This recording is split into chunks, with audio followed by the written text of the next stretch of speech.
Ladies and gentlemen, welcome back to the God of Knicks podcast. I'm your host, Apollo Reed. I'm here with my co-host, Regular Joe. How you feeling, bro? I feel good, man. I feel good. I'm not mad at that loss, bro. Like, I'm mad that we lost to Brooklyn, obviously, but what do you do when this guy is he's unbelievable. You watch. That's all I can say, bro. So look, you Yo, can do is watch. say whatever you want to say about Kyrie Irving, yo. Like, that is just a bad dude, bro. He's a bad man, you know. He doesn't play that shit. Like, he's one of the baddest. One of the baddest men I ever seen. One of the bro. coldest ever. One of the coldest goodness, ever. I mean, overall, we didn't play a terrible game. I thought we played a terrible first half. Well, the first half, as long as like you said, as long as our second half isn't like our first half, we have a chance, and we made that, so we had a chance. It's just when you come down to the stretch and you got somebody on the other side who is of the ilk of Kyrie Irving, there's not much you can really do about it. And that's what it comes down to. Sometimes you gotta have one of those guys. That's really just it. Like, outside of Kyrie Irving going off in the second half, or mainly, I don't think he scored in the third quarter. But he did. Yeah, he did. So, besides for him going off in the fourth quarter, I don't think there's anything you could have done to play better basketball to win this game. You know what I mean? I think they did everything. They played the defense that they could on Kyrie. He hit some tough shots. He had Grimes all over him. He was hitting those shots. Didn't matter what he did. Yo, the 28-footer that he hit, like, from straight away, I'm like, what do you do about that? What do you do about that? Like, what can you possibly do? You can't do shit. There's nothing you can do. Shout out to the chat. We got Izzy in here. What's going on, Izzy? What's going on? It was good. It was good. Peace and abundance, my brother. Yes, sir.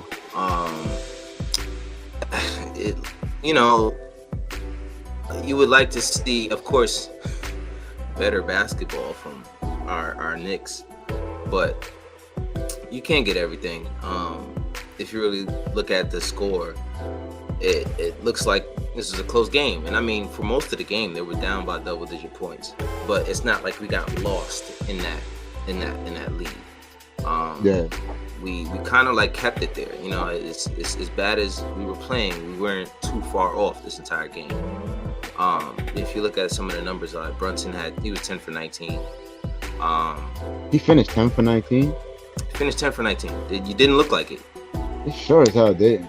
No, it looked like a lot worse than that. But I mean, that's just to me. It looked worse than 10 for 19. It looked worse than that. That's why I was surprised. Yeah, I'm like, oh, that was it. It's Brunson is he's one of those guys that can get you buckets. But when he can't get you buckets, it's like it doesn't look good. It doesn't look good at all. But the one play, man, like, we're making a push. I want to say we're down like 4 or like maybe down 6, something like that, and he kicks it off his foot, bro. Yeah, that play. Yeah, you can't have those. You can't have those plays. You can't have those plays, man. Especially in those crucial moments. I don't know. I don't know what to say. Out of all of the games that we expected to lose, this wasn't one of them, and it was mainly because we expected to win because KD wasn't there. It's like, oh, they don't have KD, they got Kyrie. If there's any game we can win, it's that game. They gotta have it, man. When we play this team, but like, they just let the other guys go off, bro. Like, you can't have Edmund Sumner hitting shots from everywhere. Royce O'Neal is going bananas. Like, that's what really kills us, bro, more than anything else. Then, Watanabe had that run. It's just like, yo, can we stop these other guys? Yeah, we figure that out. Like, man, that's the biggest issue that I see when I watch, like, whenever we play the Nets. And also, like, I feel like the rivalry means more to them than us. Yeah, absolutely. Just when I look at the sense of urgency that they play with, I mean, They're a terrible offensive rebounding team. They're a terrible rebounding team. Pounding us on the glass. They killed us on the glass tonight. I don't get it, bro. Bro, to me, like a lot of it. Technically, I lied. They didn't kill us on the glass. We beat them on the glass. Actually, we beat them 45-35 on the glass, but it just didn't feel like. But they had so many second chance points. I don't know how many. I'm pretty sure the stats don't look good for second chance points in our favor. Right. I'm assuming. Right. I think we had 14 offensive rebounds. They had 9. Really? Yeah, I mean, I think the second half really changed a lot of what was going on. The second half did change a lot what was going on. Yeah, because the first half they were not rebounding at all. They out hustled us, and you could tell it was a better game in the second half than it was the first half, and it was because of the hustle, the rebounding, that these guys were doing. I don't know, man. It's there's one thing about this team that we have to come to terms with, and it's we're not a great 3-point shooting team. Yo, it kills us, man. They made, not shot, made. Well, they also made 12 more, but they took 12 more and they made 12 more shots than we did from the 3-point line. We ended up 10 of 28, and they were 22 of 40. So they lost by 36 points. Yeah, behind the 3-point line. Like that's an enormous number, bro. You got to think about it. We lost by 7 points, and they shot and made 12 more 3-pointers. And Grimes just had some looks, bro. He had some looks and just missed them. I don't know what to do with. I mean, I hear what Rick was saying the other day when we was talking in the chat, but like, what do you do with Deuce, bro? Like he can't just be out there and not able to make a shot. I don't know what we're gonna do with Deuce, and this is kind of where 1 for 5. Let me put the stats up here for everybody to look at. Yeah, it's so many. The problem right now is there's so many holes in this rotation. Like Obi is like, where is this guy? Some nights he's just not making any kind of impact at all. He's just running around out there. And this is what I was saying to my boy earlier watching the game. I was like, yo, we gotta move Obi. Like, I know people, people say like he has to play more minutes. Oh, why they keep Randling? Like, sometimes you can't live with what he's giving you, bro. And then there's other times where he deserved to stay in the game, and I don't know why, but for whatever reason, Tibbs will take him out. But yeah, that's an issue. That's been the issue. I think the problem with Obi is that when he is productive, he's scared to be fully productive. You know how you kind of just play loose when you're in a good vibe, you're in a good rhythm. You just play loose. I've never seen Obi play loose because it's like he's scared to fuck up and get pulled. And if you're going to have that emotion tied to you playing basketball here, either this isn't the right coach or this isn't the right place for you. He played loose the end of last year when he knew that Julius wasn't coming in. When he knew he wasn't coming back. But at this point, you know that you're a bench player, bro. Mm-hmm. So we can't keep using that as an excuse. Like, when you're in there, you got to get productive minutes. Period. Yeah. But then there's the games where he's giving productive minutes. Like the other game when he had 14 points in 10 and a half minutes, and Tibbs never put him back. He never put him back. He was 5 for 7 from the field. But still, though, the point is, like, he gave you productive minutes when he was in there. Mm-hmm. Like, you just can't have these nights where he's just milling about, standing in the corner, running around, not rebounding at all. Like, if we just take a look at Obi's stat line real quick, I just want you guys to look. How many rebounds he had tonight? 0? Obi had 0 everything outside of points and fouls. Outside of points and fouls, he had 0 everything. Now, is this every game for Obi? No. Sometimes Obi can get out on the floor, he can run, but I've always said this about Obi. if it's not natural for you to pound in the paint and grab boards and get in the paint, and you're never going to have the production to warrant you being in the game more than someone else that rebounds more than you. Yeah, he's just not assertive enough, man. Like, he just seems so content with however things are going. Yep. I mean, some nights it's not his fault. Sometimes it's the coach, but most nights it's like the coach sees how he is every other game, and he's like, "Come on, guy." You know what I mean? Because it's like coach gotta look like, how long can I live with this guy's minutes? Right. Yeah. I mean, and like I said, there's some games where he can be productive, but they're few and far between at this point. And this is not the first time we've had this conversation about Obi Toppin. But going back to Miles McBride, man, I don't know.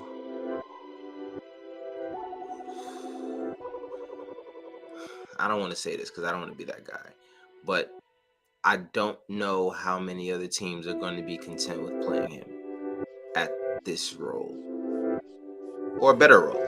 I don't see him getting a better role anywhere else, especially. But this is the ceiling so far. If you're not going to be productive offensively, if you can't hit an open jump shot, if you can't take it to the basket and make a layup, I don't care about nothing that's going on in the G League, though. Like, right now he's a rotational player. That's it. For the big club, and he can't make an open jump shot. Or he can't take you off the dribble and get to the basket, make a layup. Like that's problematic, bro. Like, he's a guard, and he can't make an open shot. He can't get to the basket when he wants. And he's getting more minutes than Obi Toppin. But he had an open three in the corner, and like as soon as the ball got swung to him, I swear I turned to my lady like, this guy can't hit nothing. Like, I knew he was gonna miss. Like, when I seen who caught it in the corner, I'm just like, I really feel like, damn, bro. Like, I look at other teams and I say, like, yo, how is it that their third and fourth guys are busting our asses? Like, there's third string guys who will come on the court and give our guys like 15. 10. Hey, yo, don't you just envy some other team? Like Cam Thomas, who can come off the bench and just drop the buckets that he drops. Like, look at the Sixers, for example. They coming off the bench with DeAndre Melton and Shake Milton. Like, why can't we have two guys like that coming off the bench to play the wing for us, man? Like, I want two guys like that coming off my bench. See, and this is the thing. You get that with scouting, right? There's no reason why we should be getting, like, and this is no disrespect. I don't even like being this guy. But you mean to tell me there was not one other player when you drafted Miles McBride that you said, yo, I need somebody. This guy can put the ball in the basket. At least. When they drafted him, though, like, they were high on him. And I was high on him. Yeah, but we all were. It's not translating so far, It's not translating, bro. Right? And this is what I'm saying. I'm not gonna lie. I saw the football things. He played football. He's a quarterback. All of that. It concerned me because mechanics are a real thing. Mechanics are a real thing in basketball. Like, if you're gonna be the multiple sport guy, it gotta translate in every sport. Like, you can't just play all sports. You know what I'm saying? Like Charlie Ward was a Heisman Trophy winning quarterback. Charlie Ward. LeBron played QB. Iverson played QB. Charlie was a knockdown shooter, bro. If nothing else. But this is what I'm saying. It was the mechanics that threw me off. Charlie Ward had the mechanics. Yo, if Charlie was in Deuce's role right now, like what? Are you kidding We'd be me? good, bro. We'd be fine. You got a guard coming off your bench shooting 40% from three. You Like kidding what me? we talking about, bro? But this is my thing. Like, at what point, like, your third guy off the bench can't just be a defensive stopper. Like, that can't be. Like, we already had a Frank. We already had a Frank. But you know what's wild? Because Deuce was drafted where he was drafted, nobody cares. Right. And that was the thing. People were hammering for him to start, or not start, to start playing more minutes. They were hammering for him to play more minutes because, oh, he's defensive, he can do this and everything. He's everything that Tibbs wants. And my first concern I always had with Miles was he can't take anyone off the dribble. At the point guard position. As a guard. At the point guard position, if you can't take someone off the dribble, I don't care if you're Tony Allen, bro. There's going to be an issue. You know what I'm saying? I don't care if you're Marcus Smart. There's going to be an issue. If you can't take anyone off the dribble and just make a layup, do you see the mechanics when he takes a three? Most of the time, the ball's open. I had a conversation with on TFE with George Golan, because you know George goes to all the Westchester games. I was saying, like, yeah, I think that he gonna have to adjust some of those mechanics on the shot, because it's just, I don't know how consistent of a shooter he can be.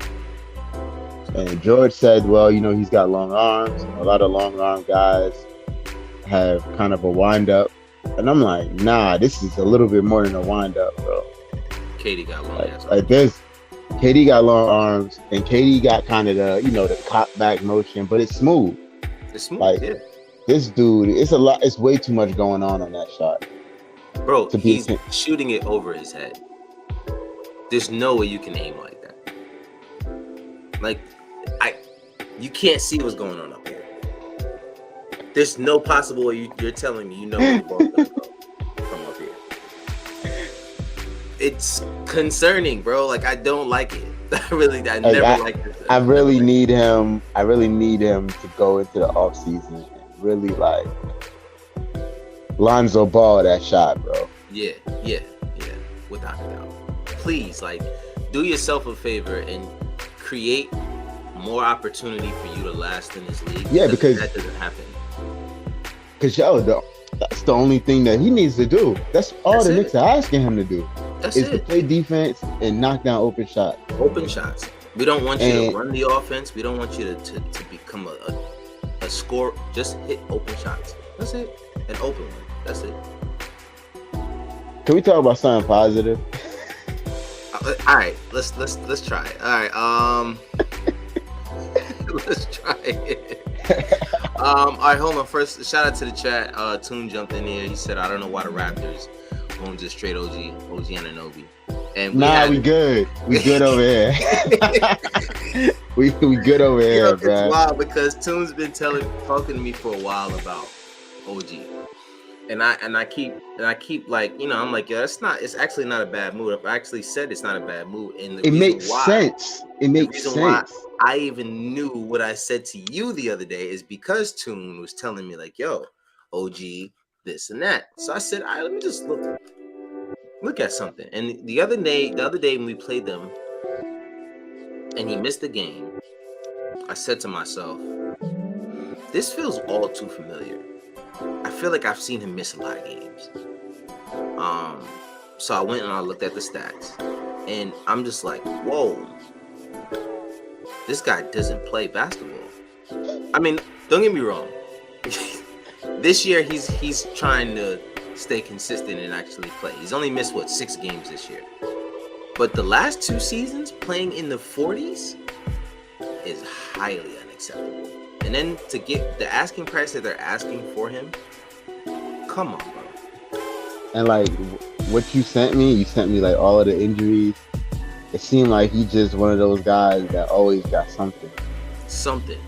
My elbow, my pinky, my big toe, something. There's always going to be something that I can't play through. The good thing is that he already tore the ACL. So he got that. So he got that out the way. He got Nah, that in the for real, bag. bro. It's like when in baseball, when a pitcher got the Tommy John surgery, you like, all right, he got that out the way. Like, Because it's bound to happen. probably won't happen again. Yeah. You know. Because it's bound to happen. But in basketball, you got 2 ACLs. That's the thing. 2 of them. In baseball, you're a pitcher, you throw one arm. Once you tear the UCL, they repair the UCL. Usually the UCL never goes bad again. I don't know what they be doing, but I don't know how. Those guys come back a lot of the time throwing better than they did before they got Tommy John. In fact, in baseball, there's guys now who they get Tommy John like early, like in college. It's like on purpose. Like, yo, let me get this Tommy John. Yeah, get it done and never have to worry about it, bro. Wow, that's crazy. Right? That's insane. That's insane. I don't know, man. I think like one of the injuries said head. I was like, what happened to your head? That you had to, it literally Maybe had a concussion. It should have said concussion protocol. Yeah, I feel like it probably should have said concussion protocol or something. It just said head. Like, he missed the game because of his head. Like, I don't. Yo, I swear, that would be the most frustrating guy because it pissed me off when KP used to miss randomly. Because I never felt that KP was physically built for basketball. And talent is there, but the amount of games that he missed, what was he? Anemic too. He had the blood thing. He just doesn't strike me as someone who can last long in this league, and it's kind of the same for OG. OG has the talent. He has the IQ. He can lock up damn near anybody. Long ass arms. Can shoot around 40% from 3-point line. But when he plays, like, that's the thing. Like, I just gotta see the guy play. If he can play consistently for a long time, sign me up. Especially as a role player.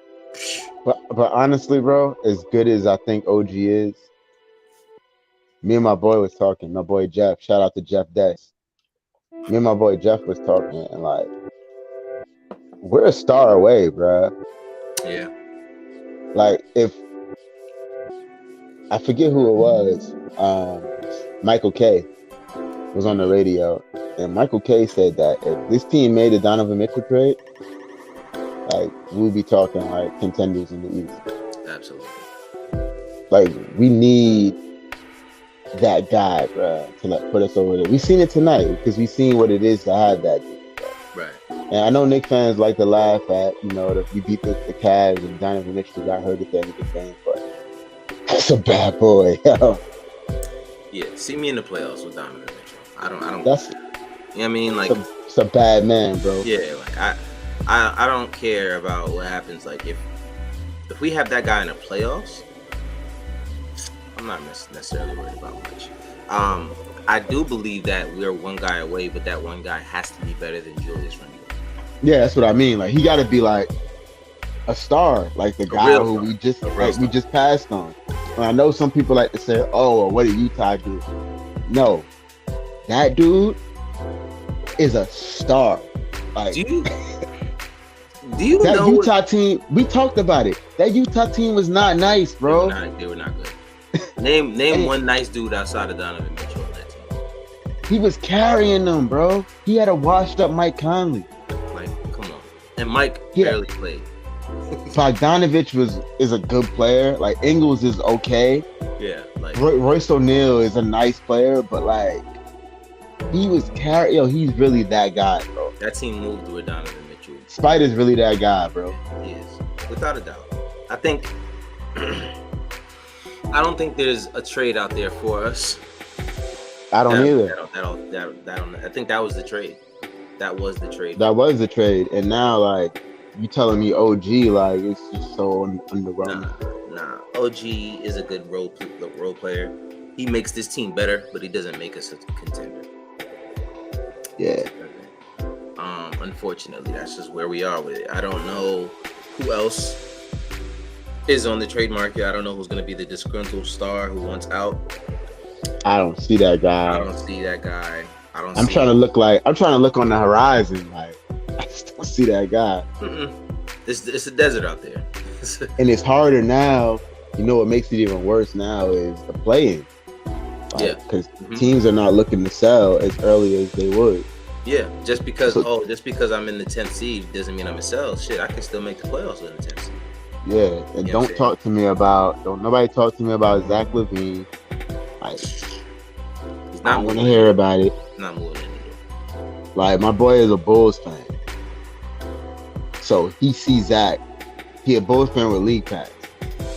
Oh man, so he sees a lot of Zach. So he sees Zach every night, and he tell me all the time, "Yo, don't let the numbers fool you." I watch this dude every night. Zach is not it, bro.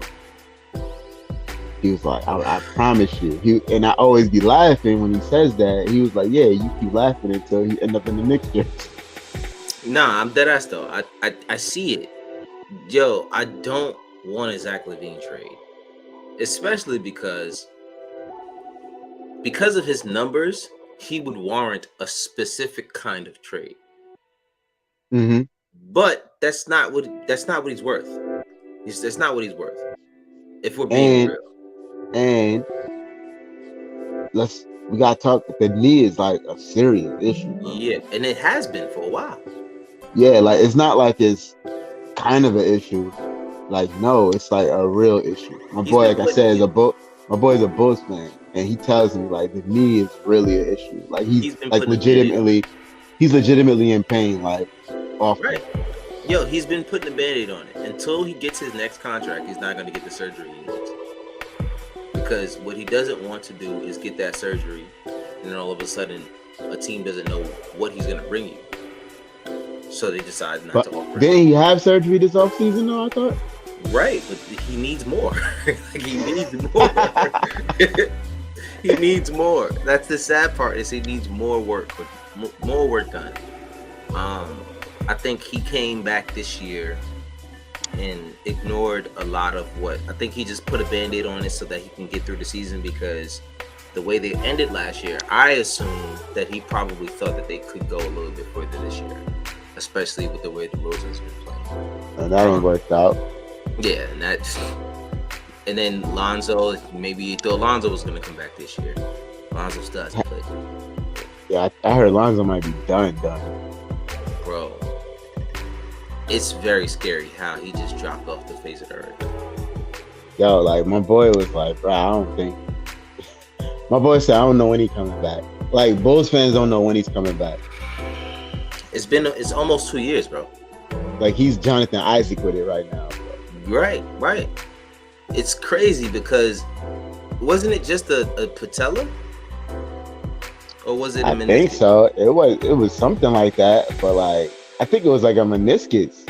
But I mean, when you hear meniscus, you think like 4 to 8. Yeah, weeks.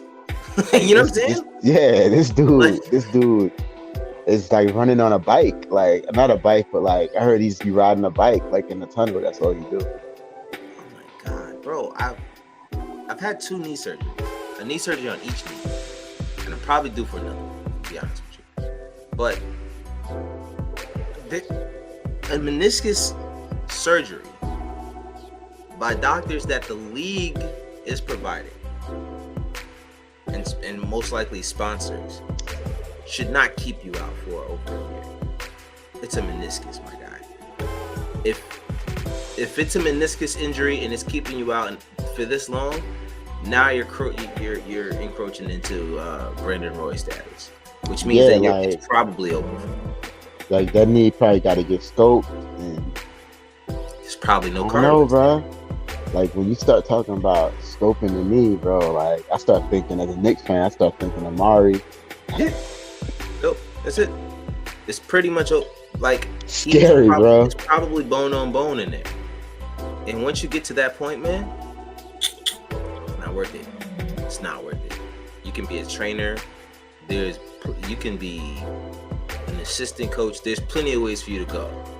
But Brandon Roy saw Yeah, I'm mad at you like trying to cast him off. Like Nah, he bro. could sit on the end of the bench and hold a clipboard. Listen, bro. I'm gonna be honest. As someone who's had knee injuries, don't play with them knees, man. Please don't play with them knees. My first knee injury was a broken kneecap at 22 years old.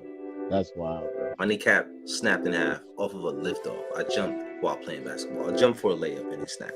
So I say this to say, don't play with them knees. If your knee is telling you, yo, about that time, don't try to extend it. There's no See, bro, that's why I don't go out there no more. I be getting invites like, yo, you should come. Nope. Bro, I just hit. I know my limits, bro. I just hit 35 on Sunday, so I'm about to be lacing up the kicks with the extra socks and the knee braces on both knees, so I could go run with the 35 and up club. May the ancestors bless you. I'm not going to run with nobody, bro. Yo, I just don't want to have to chase around no 21-year-old, bro. I don't need to be doing that. I'll be 39 this year, bro. I'm not chasing nothing. Yo, I need it. You know why? Because I said to my wife the other day, we just moved, and my knee started doing something crazy. Like it started bugging out, and it was after I was putting the couch together, so I was on my knee a lot, putting their two beds together, the kids' beds together, all in one night. I got up to walk. By the time I was done with that, and my knee was not trying to stay in place. I don't know if it was because I was leaning on it too long. I don't know if it was because it was bent too long, but it just was out of whack. And so I said to her, because we've had this conversation. She's like, we're getting older. We gotta be smarter about what we do with our bodies. You know what I mean? So that we can last longer. And I'm like, yeah, for sure. I'm like, so she was trying to say that to insinuate, like, you gotta take it easy with the basketball, and that means slow down. See, I don't gotta be told that. Yeah, you're like, fuck it, I'm gonna be easy with it already, like that. But I was like, but the thing is that I don't play ball a lot. I literally might play once a week, and it's with my 3 guys. And we play 2-on-2. That's it. Yeah. Like for maybe an hour and a half, 2 hours. Like we're not really competing out there. We're out there for exercise. So my cousin be out there with the young boys. I can't do it no more. I would love to do it. I would love the competitive. I would. That's the crazy thing too. I would too, but no. The competitive drive is there, bro. I just can't anymore. I don't know. I just can't. I miss it. I do miss it, but I'm good. I can't. But anyway, like I was saying, she was telling me like you got to be easy, so you can hurt yourself and be out. And then I'm like, well, look, I put together a couch and 2 beds, and I might be out of fucking commission and still need surgery. So either way, you toss it in the air. Like I'm gonna have some knee injuries regardless, so I might as well enjoy myself until I can't play anymore. You know what I mean? So I hear you. Yeah, I mean, I got my bionic knee. Where's it at? Stay right with me. Come on, man. Oh man, bro. I'm not playing, man. I'm not playing. But anyway, back to these Knicks. Emmanuel quickly, bro. Yeah, let's talk about. Let's get some. Yeah, I wanted to get in quickly, real quick, bro. Like, talk to me about quick, man, because I can't say enough about him, bro. I'm not that big on trading this guy, man. Can't say enough about him, bro. Can't say enough about his growth. Like, huge. I sent the video earlier about his rim finishing. I don't know if you've seen it. I didn't. But yeah, bro. That was the issue. This first year was the finishing. Mm-hmm. And now he's finishing. He's getting and ones. Now he's starting to shoot that little mid-range every now and then. He mixing that in. Like, yeah, and I don't know what he did to improve his dribble penetration. He's doing, but whatever he's doing, he needs to keep doing it. Quickly needs another. He needs another quickly off the bench. We really do need another guy like that. We need one more, whether he's a shot creator by, as a guard or as a wing /4. We need some more shot creation or like some kind of like bucket getter. That's why I asked earlier, like, I wonder what it would take to get a guy like Josh Richardson. big wing, 6'7", veteran, Josh is knockdown. 6'7"? Yeah, knockdown shooter. Get the fuck out of here. 6'6", 6'7", somewhere in that range. That motherfucker looks shorter than. Damn, I'm bugging. I didn't know you was that tall. I always thought you Somewhere were in like that range. 6'2", 6'3". No. I'm bugging. How Not at all. Let me see. Where you at, Joshy? I really said Joshy just now. Pardon me. Let me see. Where is he at? Mr. Richardson. Give me height. Oh, 6'6". Okay, so he's still taller than I thought he was. Yeah, like what we gotta do to get a guy like that? It shouldn't take much. He's on a It spurt. shouldn't. What is he? He's 29. That's an. He's only 29. Yeah. That's an easy get right there. He's not a. I don't know, bro. If you ask me, bro, like I would take a guy like that right now. There's got to be another guy outside of, because there's the Josh Richardsons. There's the guy that's over in Denver right now that was just on Brooklyn last year. Oh, yeah. In Denver, and he was in Brooklyn last year. Yes. He kills us every time he plays us. Oh man, what's Denver's roster? He kills us every time he plays us. Yeah, I'm drawing a blank. Let me see. His name is. Where's he at? He was just on the Nets. Let's see more. Bruce Brown. Jesus Christ. See, I like Bruce Brown, but he's not enough of a shooter for me. That's true. He's not. Which is the issue that we've been having. Exactly. So you're gonna bring in a guy who's like a 6'4" power forward, basically. That's basically. Yeah, he's a 6'4" power forward. I mean, don't get me wrong. He's got some handle to him, but he's not knocking down anything like that.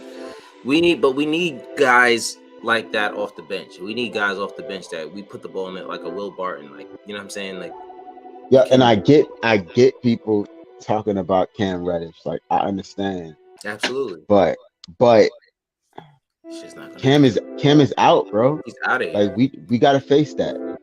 Like, he's played Evan Fournier 2 straight games and didn't play Cam. Evan Fournier has now not played for 2 straight games and he hasn't played Cam. Cam's out of here. I think the problem with Cam to me is like the same problem that Scout said was his thing coming into the league, like just not bringing it every night. You know what I mean? Like, we watched the games, bro. Like, there was some nights where my man just be coasting.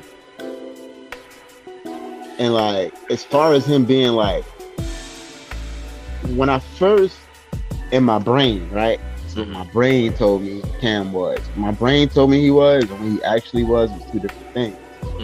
When you get to watch somebody like on a regular, you start to realize that what your brain told you is wrong. Completely wrong. Yeah. So I looked at him as like, yo, we need to get this guy. He can create his own shot, blah, blah, blah. He's 6'8". Then I watched him. I'm like, this guy can't really create his own shot. See, like, he can. It's just, it's very sloppy. It's not clean. That's the thing. He always like baby deer. Yes. Whenever he's like in ISO like situation, he's like tripping all over the place. I'm good, bro. It's like an and one, but after you like trip all the way from half court to the fucking basket. Yeah, you know, and then like when he doesn't get the foul call, it just looks like, what the hell did I just watch? Like, what did you just do? Like, did you just throw the ball out there after traveling for 3 minutes? Yeah, I mean, listen, I get it, Knicks fans. I get the Cam love. I'm good. I mean, I'm good. I mean, I don't mind. I wouldn't mind him playing, but I also am not going to I'm not mad that he's not. Yeah, I'm not mad that he's not playing. I'm not screaming at the top of the mountain like, yo, Cam needs to be playing, because he doesn't need to be playing here. I think the issue that Cam, like I said to my boy the other day, Cam's issue is he needs to be the guy, and he's not. But he's not good enough to be the guy. Like, I don't think he understands that in order to be the guy, right, and not even be good enough. I think he has the talent to be a guy, not the guy, but a guy. But the problem with Cam is that he doesn't want to work to get to that point. He just thinks he's supposed to be handed those keys. So, remember when he want to be a role player. Remember when he got traded here? Yeah. And they asked him, like, what did he think of himself? And he said he thinks he's a star. Same issue now. It's just like, bro, relax. He hasn't grown. He hasn't figured it out yet. It's the same. Yo, he's the same person he was last year when he was traded. Same exact kid. It's like, you know that it'll take a certain amount of production or working behind the scenes or even talking to the coach. I highly doubt that he's gone to the coach and said, Coach, tell me what I got to do to play. Promise you that conversation has never happened. Nah, he probably walk in to practice with that hood surgically attached to his head. He probably plays, he scrimmages with the hoodie on. He doesn't talk to anyone. He scores, he probably drops 10, 15 points per game and then leaves. Doesn't speak to anybody. He doesn't pass the ball to anybody. He probably doesn't switch on switches. And then he just leaves. Now, this is me being a little bit extra. Like, I'm exaggerating. But if I'm being honest, I really don't. He doesn't strike me as a guy that can come to a coach or anyone and say, what can I do to be better? What can I do to get more playing time? Because I feel like that's the only thing that's kept Obi the 9 to 10 minutes a game that he's had. It's the fact that he's had that conversation. Because he hasn't shown me that he can do anything that warrants you to play 20 plus minutes a game, per game. Now, Obi can get hot. Outside of getting hot, I don't know anything he does consistently that I want to see every single night. And it's the same thing with Cam Reddish. Yeah, like we need to do something, man, with this. This rotation just got, like I said before, too many holes, man. Like, and I don't really know how you feel it. Like Obi, I think we're pretty much stuck with him. Like, if we make a trade, like, we're probably going to be trading 2 guys for 1. You know what I mean? So which we have the guys to trade. Like, out of, like, let's be honest, Miles McBride, Obi Toppin, Ryan Arcidiacono, Evan Fournier, Svi Mihalik. These guys don't necessarily need to be here. We can make we can get one guy for all of those guys, and that one guy can bring you more production than what they're going to bring you, because they're not going to play. Evan Fournier, Ryan Arcidiacono, Svi Mihalik, Obi Toppin playing 10 minutes. Like, what's the point? Yeah, like Daquan Jeffries could do Svi Mihalik with them. Right, like, we literally have 8 guys playing 10 or more minutes tonight. 8. How the hell is that gonna, like, help us? And I watch these games. I know everybody's mad at Tibbs. I'm not mad at Tibbs, bro. Like, where do you turn? Who else is he gonna put out there? Now, you know me. I'm not the biggest Tibbs fan, but at the end of the day, you gotta give this guy something to be productive with. You still a realist, though, bro. Like, yeah. And like I said, you watch the games, and you're probably wondering, like, damn, like, who can we put in the game? Ooh, give me one guy, bro. And this is why I say we need more Quicklies. like we Quickly was in trade talks. Why? He's the only person on the bench that we can give the ball and trust that something can happen with it. Yo, Quickly is like, something's happening with him. Like, he's legit to me, bro. No, like the step he's taking defensively. I mean, it's just he's getting pissed off. He Quickly will be a starter in this league somewhere. And he's proving, he's trying to prove it to us that I love y'all, I love New York, but I'm not, if I'm not gonna start, I'm not gonna be here, bro. The problem with him to go, I'm out of here. The problem with him starting is, like, who goes to the bench? This is the problem. Grimes should be going to the bench. I'm gonna be honest. Should he though? I'm gonna be honest. From what Grimes is showing me, I'm okay with Grimes coming off, being the first guy off the bench and quickly being the starter.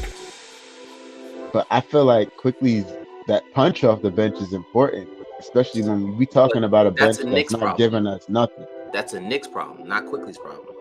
That's true. This is what I'm saying. We have to figure out how to make these guys more productive. Like, I think we get more out of starting Quickly than we do out of Grimes, because Grimes is okay with coming off the bench. I don't think he thinks that he deserves to be getting more minutes than Quickly. I don't think he even thinks that. Like, you know what I'm saying? And it's crazy too, because they talked about like moving RJ to the bench. I've heard fans say that like Quickly should start over RJ. No. I feel like Quickly being on the bench, Quickly is fine coming off the bench. Mm-hmm. I feel like moving RJ to the bench would be more detrimental to the team than keeping Quickly coming off the bench. Yeah. I feel like RJ expects to start.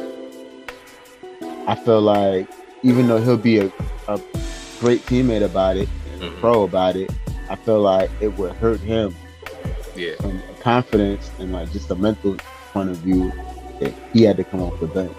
I feel like Quickly is perfectly fine in any role that the coach puts him in. Mm-hmm. At least for now. I think he does deserve the opportunity to start somewhere, whether it's here or anywhere in the near future. I'm not even going to say somewhere in the future. In the near future, the way he's been playing, he's proving that he can be trusted, especially with a lot of the stuff that he's been doing as of recent is the stuff that we've been wanting to see from him from year one. You know what I'm saying? Finishing at the basket. If it's not and that was the issue that I had with Quickly mainly, was if it wasn't a three, it was a contested layup that he wasn't going to finish. And now he's finishing the contested layups. He's stopping and popping. Yeah, he's stopping and popping at the mid range, creating more opportunities for him to be productive. He's just expanding his game, and this is kind of like what he's really good, bro. Yeah, he's like really and good. This is what I'm saying though. Like this is why like sometimes I'm like, yo, RJ, go with Brickley. Just see what else you can add to your game. You don't have to not fuck with Drew Hanlon anymore. You know what I'm saying? But just get another voice, another perspective to what you can do. You know what I mean? Like just limiting yourself to one guy. I get it. The chemistry works for you, but I think it will behoove you to see what else you can add to your game, what someone else thinks you can add to your game.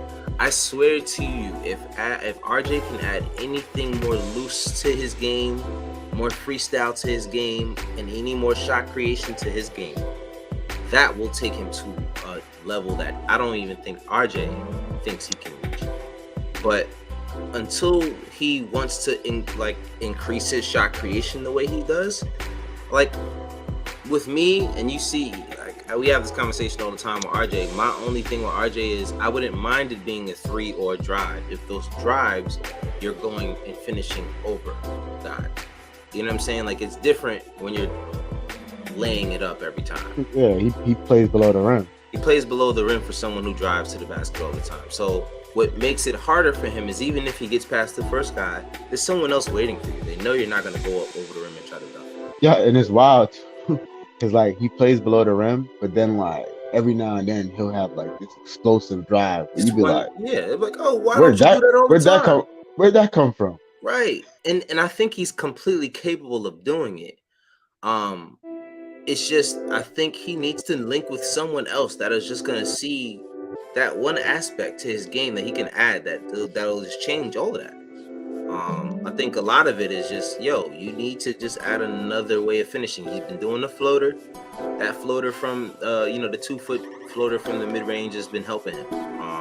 Because it's a different way for you to finish without someone all over you. Which is why I always love the fact that, if he can finish with a pull-up midi anywhere, off the left elbow, right elbow, it would behoove him to do that. But just seeing what Quickly has been doing as of recent, I'm just like, dude, like it's been whatever you've been doing over the summer has been working. It really has. Just keep doing it, man. Just keep doing it. I'm so proud of what Quickly's been doing. Only thing I could possibly ask for from Quickly is I want to see that 3-point percentage go up a little bit. Yeah, of course. But it is trending in the right direction. He got off to a terrible start. Slowly but surely, yeah. Last I checked, he was at 33%. I fully expect him to be up above 35 by the end of the year. I hope so. I think he can do it. It's extremely possible for him to do so. Like, he just got to stay focused with it and not get distracted. I don't know what it is. Before I get out of here, we don't really have to dwell on this too much, but just throwing some numbers out there. RJ, 24 points on 9 of 16 shooting, a negative 19. That's crazy because I thought he played pretty well. Yeah, I think offensively he played pretty well. I think it was just the matchups that he was on the floor with. I think we don't realize that a lot of these plus minuses is because of who you're playing with on the floor. And a lot of the times he just was a part of the wrong group. I did feel like he had a few plays defensively where he was like in quicksand.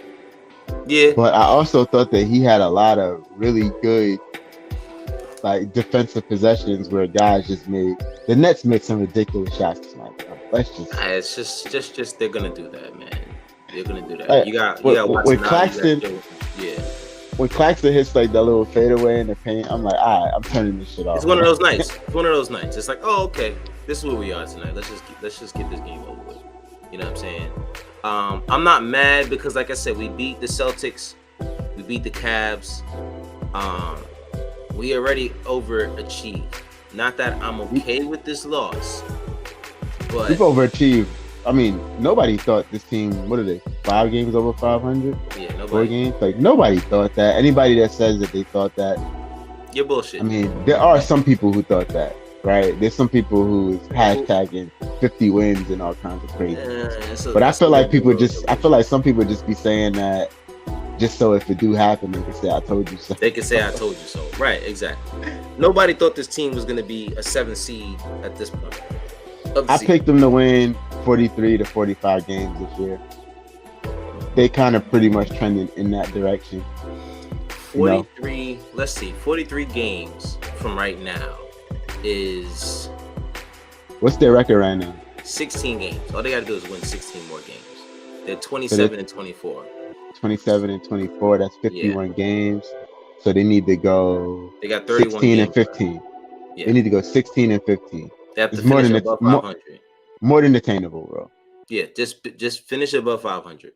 More than attainable. If you can finish above 500, you'll be fine. And I think that it's more than attainable because I've never stopped saying that this team is good. I mean, I'm going to keep saying it. The only thing about it is we're either going to be playing Philly or the Bucks first round. Yeah, and it's crazy you said that. I'm glad you said that because I was having a back and forth with this moron. I don't even know why I'm still there. On the group that shall not be spoken about. Yeah, just leave that group. Yeah, and he was saying that I got a loser's mentality and I'm a loser because I'm like, this team is good. I like this team. I think they're a really good team, but just based off seeding alone, like they're probably gonna get a first round exit. And he's like, oh, being a realist. He's like, yeah, that's a loser's mentality. I'm like, oh, I don't want to lose in the first round, but I mean, if we're gonna be somewhere in that 6 to 7, first of all, 7 you're in the play-in, so right, we might not even make the anything can happen. Right, once you end up in that situation. If you get that 6 seed, right, you're going to be in a dogfight probably with Miami for that 6 seed. Now, I don't really know where Indiana is right now. Indiana's 9th. Hawks are 8th. Indiana's 9th. Okay, so Indiana kind of come back to earth a little bit. Yeah. The Hawks are a game behind us, and Indiana's 2 games behind us. So you're going to be in a dogfight 6 through 8, probably with Atlanta and the Heat. Miami, yeah. I don't know, bro. Like, if you get the 6 seed, who you playing? Philly, maybe. No, Like the if you get the Nets. 6th seed at this point, you're playing the Bucks. If you get the 7th seed, you're playing Philly. Like, yeah, like you don't want no part of that, bro. Like that's a first round exit. Like say what you want to say, hate it, love it, whatever. Like if you're playing the Bucks in the first round, you're going to lose in the first round. Losing in the first round. I mean, let's be real. If we were 5th, we'd be playing Brooklyn. And guess what? We're losing in the first round. We're losing in the first round. It's not a loser's mentality. It's knowing fucking basketball.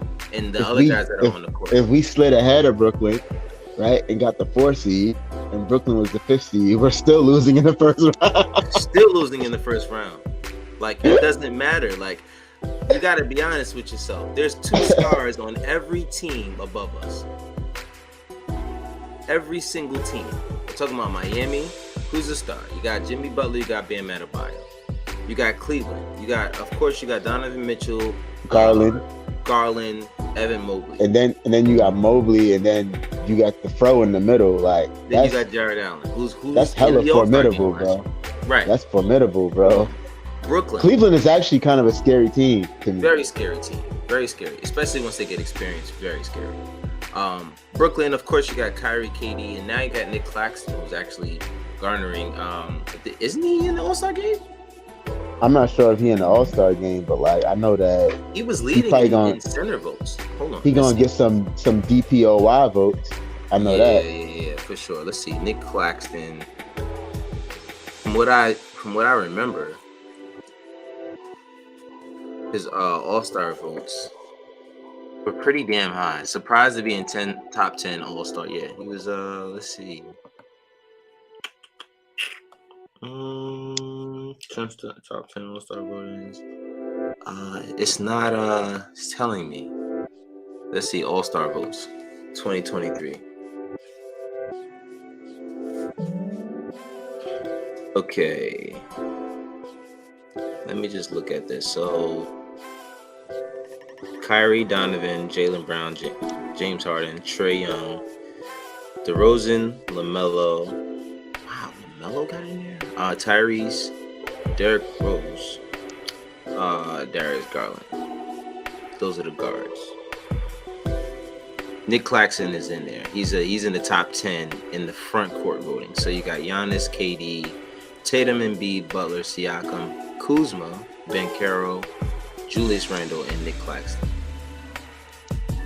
So technically, if he can make it in there, and it's the only reason why I was bringing that up, that's 3 stars technically on the Nets, not being that team. The Bucks, of course, you got Giannis. You still got Middleton. That's 2 stars in that team. I don't know what's going on with Middleton. I don't know what's going on with Middleton, but at his best. Still, even if you got it, you still got to deal with 34, bro. You still got to deal with 34. Good. You're not gonna. He's pretty good, bro. Bobby Portis is playing out of his mind right now. Brooke Lopez is another DPOY candidate. Out of his freaking mind, still at this point in his career, you gotta hand it to him.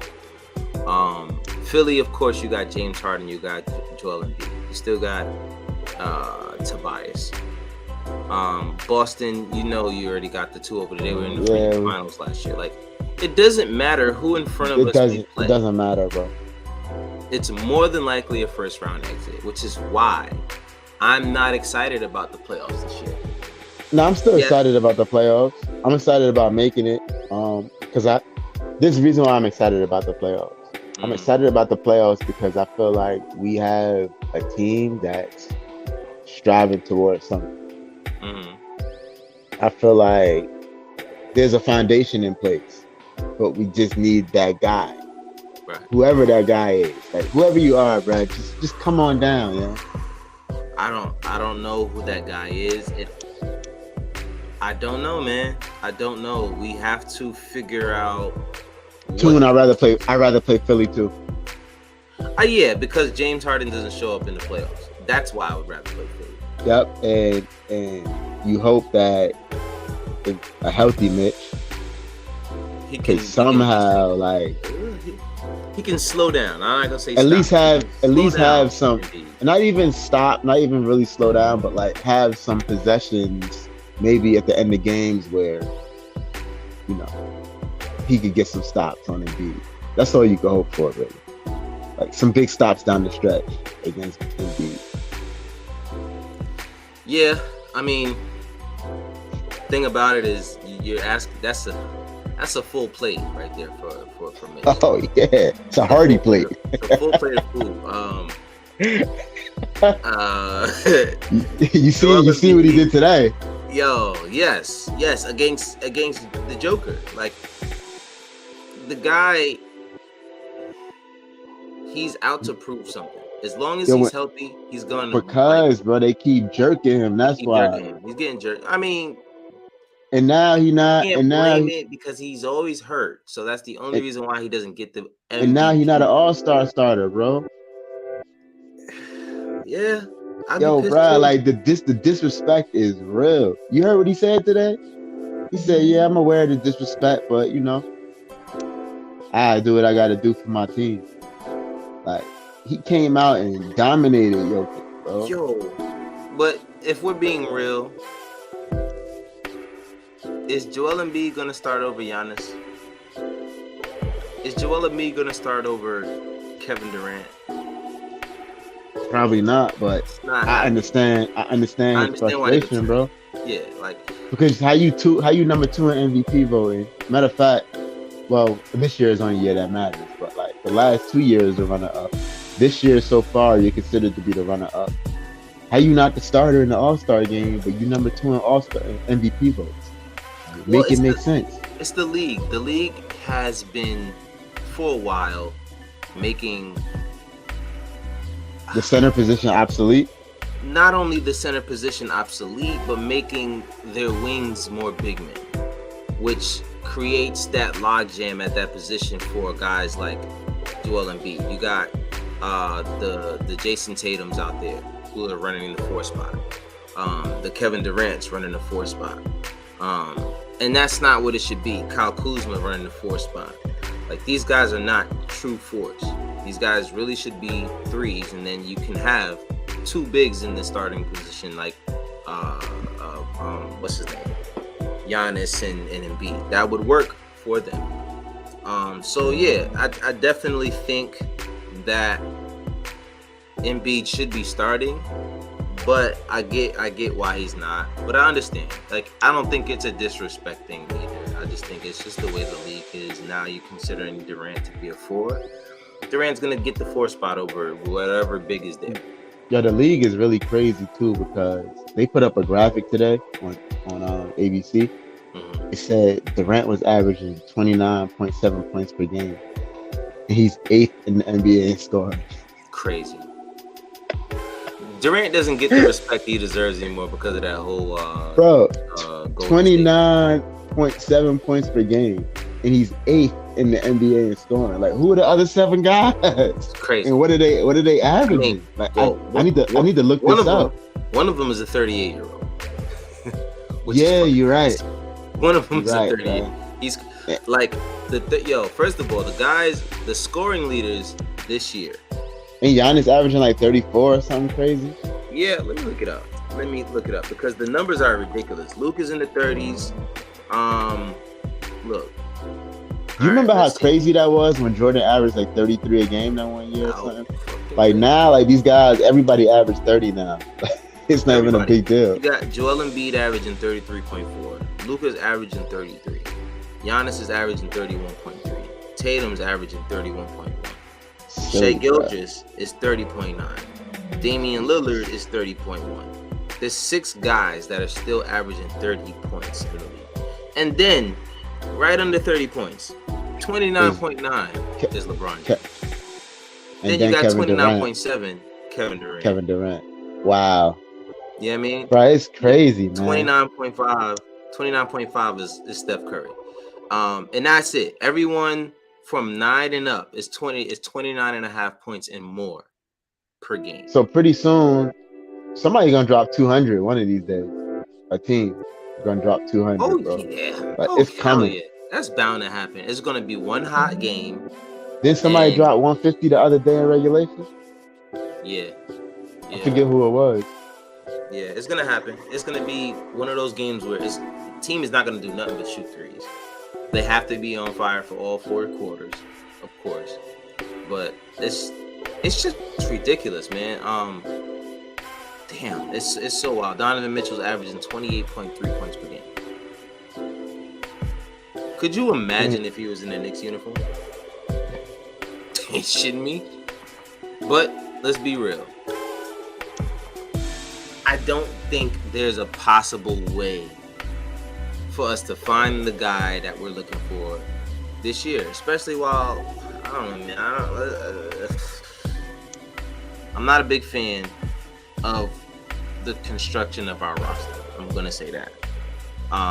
Hopefully, one day they'll figure it out, especially with the drafting, because we're gonna have this conversation about finding better guys all the time until we actually have a full team. And even if we don't get that guy, even if we don't get that star, our bench is still an issue. We still need to find scoring off our bench, who's sucked recently. Our bench has not been good. The biggest problem though is, I think we're like near the bottom of the league in bench scoring. But the biggest problem is, which is weird because remember at one point we thought our bench was our strength. But the biggest problem is when we've had like the lottery picks. I mean, outside of RJ hasn't been a bust, but he hasn't been a boom either. Right. But like when we pick our late first round picks have been great. Like Grimes, Quickly, like we're getting huge ROI with those guys. Right. Like, but we got the Obi pick at 8. We're not getting anything back from that investment. Like, right. Yeah. Mm-hmm. Those are the picks that hurt kill us, man. Yeah. Mm-hmm. We gotta do a lot better with our drafting. Like I said, I think there's a lot of guys who, depending on what you're looking for, the right scout can find someone who can create off the basket. The one good thing though, if you want to call it good, is we're at a point where our team is good enough and not bad enough to be in the lottery. So we'll be picking in that range where we seem to have a lot of success. Yeah. And we're good at picking in between like that 15 to 25 range. So anything can happen, bro. You never know. You might find something there. Yeah. I mean, it's possible. It's possible, man. I'm just not putting my faith in these guys. Like, we've been doing better, like you said, with the drafting at those guys in that position, in that time frame. I mean, in that draft range. But the Obi pick is a killer, bro. It's killing us because, let's be real, that should have been Halliburton. And he's an all-star. I think. Or at least he's most likely going to be one. Yeah, I mean, I think, like, think of it now. Like, Halliburton and RJ and Randall for 3 years, for the past 3 years. Like, what that would have been like instead of Obi for the past 3 years. Yeah. You know what I'm saying? I think that works a lot better for us because it's just, it's what we need. The drafting has to be better. We can't just draft because of position of need. And we need to go out there and find talent. You know what I'm saying? Like, just 100%. Find talent. Like, stop looking for, all right, we need a power forward. What power forwards are out there? Like, nah, bro. Like, what's there? What can we flip? Like, do you really think that the Kings completely wanted to be sold on Tyrese Halliburton? Absolutely not. They were like, yo, let's get something right now that's valuable that we can make a flip for later. And what did they do? They flipped it and they got what they needed out of that flip, which was Domantas Sabonis. And now that team is headed to the playoffs. That's what you do. You stop. You're not going out and finding a position of need in the draft. Yep. Nah. Like, you're not in a position to do that. So, but that's pretty much all I got with it. I just think this team is a few steps away from being a really, really good team. It's just that they have to not be scared to make these moves, and I think that's the issue. I'm gonna leave some parting words with Knicks fans. Like, we're not that far away. Like, we're really not. Like, the team is good as it is, and we just missing that one more guy. I don't know where he comes from or when he comes or if he comes, But if we do get that guy, the rest of the league better watch out. I'm gonna say 2 guys. My parting words are gonna be: we need 2 guys. We need that Really? 1 guy in the starting lineup, and we need that 1 guy. And a guy off the bench. Okay, yeah, I could dig that. I could dig that. Because if once our guys that are starters aren't in, you need this second unit to go on a run. Like even the way that coach uses RJ proves to me we need someone else off the bench. Because now he's like using RJ to run with the bench to help the bench come along and get going. And you shouldn't need to be doing that. You shouldn't have to stagger those minutes. I also think he does it because he sees easier baskets for RJ when Julius isn't on the floor. When he's not on the floor with Julius or Brunson, which does work. I think it's a little bit of a logjam when you got 3 of the guys just trying to score all the time. See, this is why I don't look at the chat. Come on. Hey, there's a reason why I've ignored him. He's just a troll. He's been there for a minute. He's my boy Dante. I've known him since 9th grade. He's been hating on every New York team since 9th grade. He hates the Giants. He hates the Jets. He hates the Yankees, the Mets. He hates every single. He doesn't even like Brooklyn. He's just in here talking shit because I'm a Knicks fan. Yeah, I just opened it for the first time this entire show, and I'm like, come on, bro. Come on, bro. He knows what he's doing. Like I said, this is our resident troll. He decided to peek from under the bridge tonight. So give him his little 15 minutes of fame. Shout out to you, Dante. Love you, bro. You know what I'm saying? Hope everything good. But he doesn't have a basketball team, by the way. This is why he can do this. So. Oh, see, I can't respect it then. Come on. Like I said, this is why do you think I didn't say anything for this entire? Yeah, I can't. He started at what? What time did he start? He started at 10:38. It's 10:40. It's 10 minutes. Look, I'm cooling at work right now. Listen, he's just here to troll. He has nothing better to do right now. Listen, man. Hopefully you're enjoying Texas. He just relocated from Ohio to Texas. That's not a bad place. Yeah, it's a great. Yeah, Texas is booming right now. So be out there. Shout out to you doing the thing for your family. I know you can't wait for your family to be out there with you, cause of you know what I'm saying. So keep doing your thing. Keep hating too. You know what I mean. I'm used to it at this point. If you started cheering for the Knicks, I probably wouldn't feel too comfortable. Nah, it would be somebody. It wouldn't be him, bro. Yeah, it wouldn't fit. But you know. I could let that roll off the shoulder. That's why I didn't even bat an eye, bro. I did not bat an eye. I was just hoping someone in the chat fell for the bait. You know what I'm saying? But shout out to you, bro. Keep doing your thing. You already know it's all love. It's all. But that's all we got, man. Who do we play on Tuesday? Matter of fact, I got the schedule up here. I think. Is it the Lakers? I believe it's the Lakers. And if it's the Lakers, we should definitely win the game. But it's in the Garden, so I don't know. You know, LeBron likes to act when he goes to Madison Square Garden. And we don't really have nobody to guard him. Nobody. We don't have anybody. Julius is gonna be guarding him, most likely. Julius is gonna see a lot of time on the King.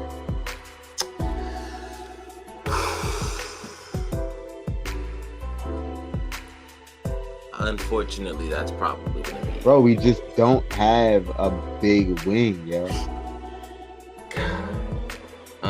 RJ Barrett and Kyrie Irving's fourth quarter. I really don't know. What did he say? He said, I really don't know. I don't really know what you're supposed to do. I mean, Quentin was playing great defense. It's Kyrie Irving, man. It wasn't like he was getting easy layups or anything. He really made some tough shots, so take your hat off to him. And that's what I'm saying. All. What the fuck can you do once he gets in his mode? Can't do nothing. Can't do anything. That's it, bro. Once he starts making these 20-footers contested, what the fuck are you gonna do? It's game over. Like you said, Tuesday we play the Lakers. Thursday we play Miami. Saturday we play the Clippers. Action-packed week, guys. Star-studded. Of course, you got LeBron and AD coming in here. Playing in the Garden. It's not. I don't like how that sounds. We play like shit at the Garden, bro. Play like shit at the Garden, and everybody else plays amazing at the Garden. So, until we get a unit of 10 guys that understand that every team and every player in the league wants to come here and have a better game than us, I think we're gonna have that issue. It's just something that we're gonna have to deal with. But listen, hopefully we can get a win on Tuesday and then Thursday and then Saturday, of course. But until then, y'all about to get passed around like a white chick on Bang Bros, is what Dante says about this week. I mean, that's what everybody said last week. We were supposed to get, It's exactly, yeah. Every week y'all say that. Y'all keep waiting for the wheels to fall off. The wheels ain't fell off yet. Yeah. It's January, folks. It's about to be February. Yep. I mean, we're still in the playoff run. We're not a 10 seed. You know what I'm saying? Don't get me wrong. We're not an amazing team, but we're still beating teams like Boston and Cleveland, teams ahead of us. Tonight we lost to the Nets because Kyrie had 20 fourth quarter points.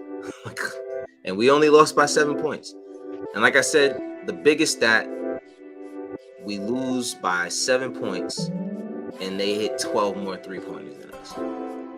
Like, I think that spells the game right there. If we're not gonna hit threes, we're not gonna win the game. We can score. Just can't hit threes. Not gonna get us anywhere. But that's all I got. You got any parting words? That's the last thing you got to say? What Michael K say? Life is a series of hellos and goodbyes. Michael K has a lot of great phrases to live by, and I guess that's one of them. A lot of hellos and goodbyes. I like that. Okay, Mike. Oh, and we lost him just like that, and it's just me. Listen, at least this is the end of the show. I thank you guys for tuning in to the God Up Knicks podcast. Shout out to he's back. There he is. My bad, yo. My bad. Was that me? Or was that you? Nah, I hit the wrong button. Oh, okay. It's all good. All right. Well, that's pretty much it. That's all I got. Oh, he says, let's go Eagles tomorrow. Shout out to the Eagles. You guys, that's one thing I like about sports is it's a team thing, and the fans really mean a lot to the teams. Who do you guys play? Who they play tomorrow? The Niners. The Niners. I'm going for the Niners because I am a Panthers fan and I am a huge Christian McCaffrey fan. So, go Niners. Fuck the Eagles, but only because it's you're going for the Eagles. I'm usually like impartial about the Eagles. I don't care about them. If they were really a team, if there was a team that I would really have to pick in the whole entire NFL, just because of the way they are, it would be the Eagles. I've never disliked the Eagles, even back to the Donovan McNabb days. I've never disliked them. So, a little bit of credit for you guys. I'm not like you, so I'm going to give you guys some positive energy so you guys can win tomorrow. But fuck you guys anyway. But that's pretty much all I gotta say. Thank you guys for tuning in to the God of Knicks podcast. I'm your host, Apollo Reed. I'm here with my co-host, one of my co-hosts, Regular Joe. Shout out to my other two, big bro Andre Jalil, my cousin Rick the Ruler. Hopefully these guys are tonight, but until next time, you guys have a good one. Peace.